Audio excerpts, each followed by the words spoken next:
Hey, what is up, mortals? It is Charlie Rowen here, and before we get into today's video, there's something I'd like to say. Firstly, I'd like to let you all know that we have a merch store. Some of the items in it are only available for a limited amount of time, so if you're interested, go into the description and check it out. Each purchase helps us make more content. Secondly, if you didn't know, only 25% of you guys are subscribed to us, so please hit that subscribe button and click the bell icon. It helps out the channel a lot. Now with that out of the way, let's get into the video. Throughout the different episodes and volumes of Shield Hero, we have been introduced to an expansive world that has many different countries, each with their own political landscape, with both internal and external conflicts. This political landscape ends up influencing many people and their decisions throughout the show, including but not limited to the royalty and nobility of Melromark. Not only does the current landscape influence the people, but the people, in particular the heroes, influence the landscape too, changing it in the course of the story. There are always a lot of elements to take into account in these situations, so we're going to start with the countries.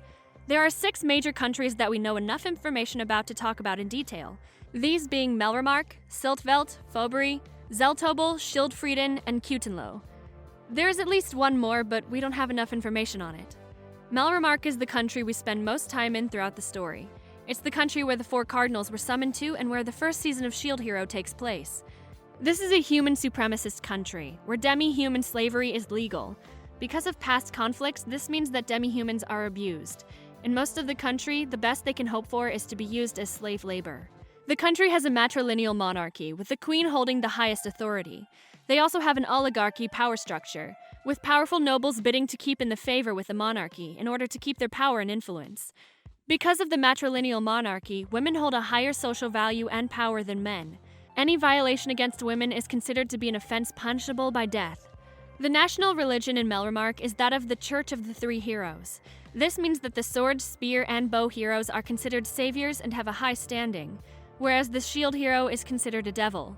The fact that Melromark is a human supremacist country has led to countless wars with Seldveld in the past. This has changed the public perception of the shield hero, to the point that the church calls him a devil. As the result of the last war between the two powers, they reached a peace agreement. Both countries agreed to create a territory for the abused people. In Melromark, this ended up being the Sato territory, which is where Raftalia's village was located. After the first wave, though, the lord of the territory was killed. This led to many rogue knights and many others to attack the territory, killing most of the demi-humans and enslaving the children. Opposite to Melromark is Seldveld, a demi-human supremacist country, located to the northeast of Melromark. This country's governing system is a type of democracy, which has been described as a pain by Naofumi, but it works more like a mixture of an absolute democracy and oligarchy, which leads to many nobles and politicians to bid for political power and influence. There are many different houses vying for power and more influence, but in the story, the 4 races with the most influence are the Genmu, Shusaku, Aotatsu, and Hakuko, although after the last war with Melromark, the Hakuko have lost a lot of influence.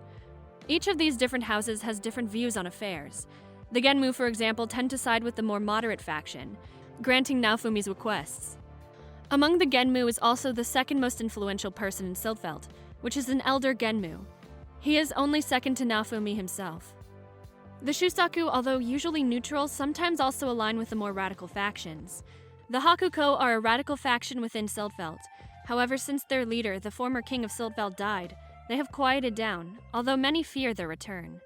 Seldveld has 2 religions, the Dragon Faith, which is usually only followed by the Aotatsu, and the Church of the Shield. The Church of the Shield is the one most people in Seldveld follow. This gives the shield hero high political standing there, as he's seen as sort of a god. If he is capable enough, he can easily get control of the country. But the shield hero's influence is a double-edged sword, as it also means that many nobles will try to gain his favor, even forcing their daughters onto him to try and consummate with him and have his child. They only want to do this in order to gain more political favor.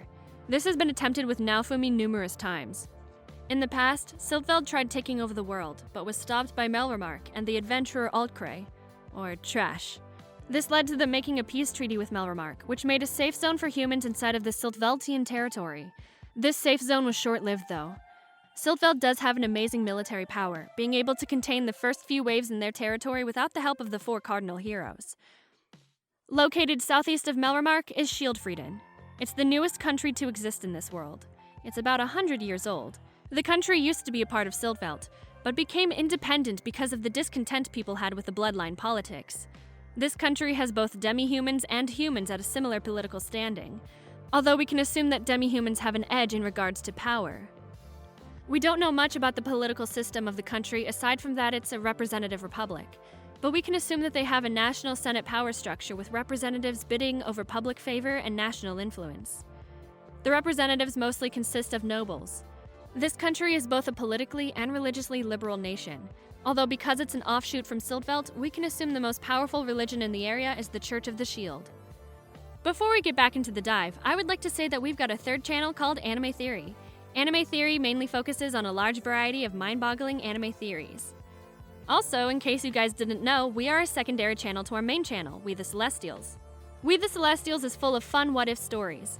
If you have the sugar tooth for great storytelling, please give that channel a visit as well. You can also check out the writer of this deep dive, NoahStorys, for other what-if stories. You know, if you want.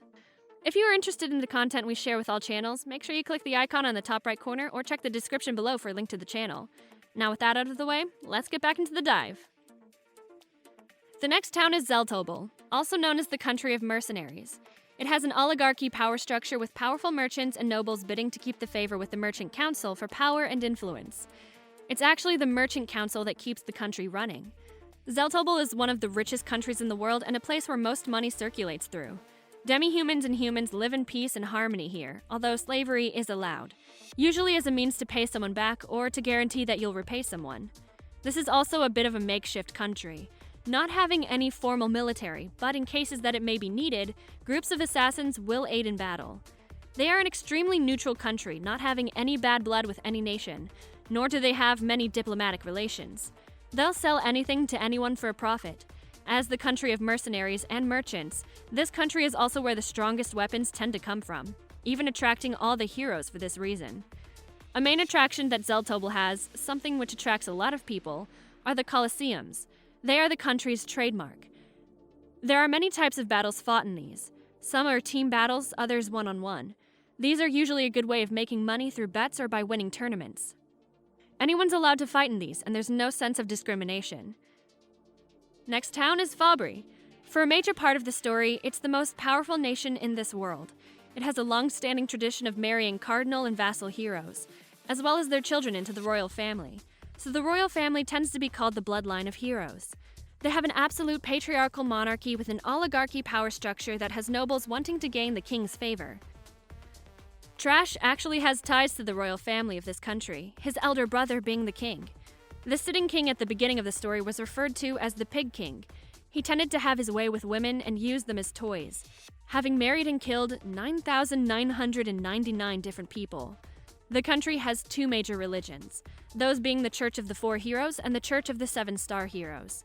Fakry is a very advanced country, resembling the steampunk era a bit.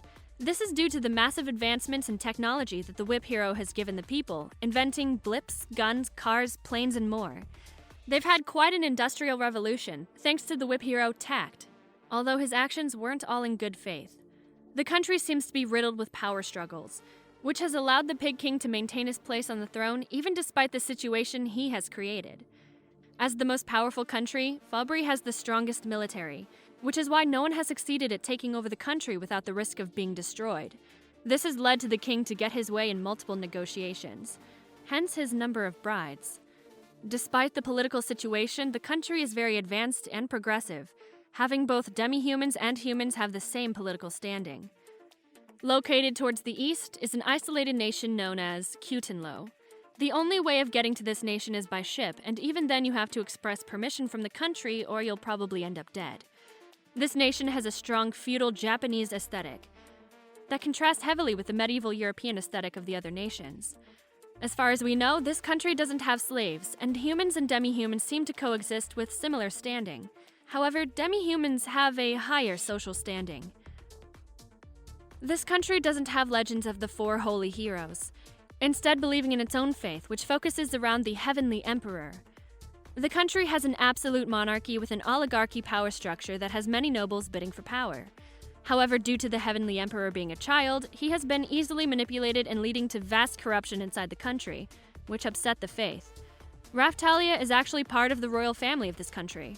As an isolationist country, Kutinlo doesn't interact with many countries, the only being Zeltveld, which it regularly trades with. There's also the small country of Reiki to mention. It's a small country to the east of Melromark that rested on the back of the spirit tortoise. Having a very unique culture, this country has very isolationist tendencies. Sadly, all of this got wiped out when the spirit tortoise awakened.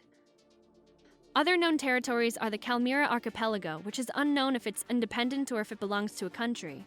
We do know that it is ruled by Count Habenberg and Rock Valley, which in the web novel is what Naofumi's old territory is referred to after it became a country. Thank you all for watching the video to the end. I hope this video helps deepen your understanding of the world of the Rising of the Shield Hero. This video serves to give you a basis to understand the different countries as singles, as we will be explaining many political relations that the countries have with one another in a future video. But before the video ends, there are a few more things that I'd like to go over. Firstly, I'd like to let you all know that we have a merch store. Some of the items in it are only available for a limited amount of time, so if you're interested, go into the description and check it out. Each purchase helps us make more content. Secondly, I'd like to thank our $5 plus Patreon supporters for helping to fund these videos.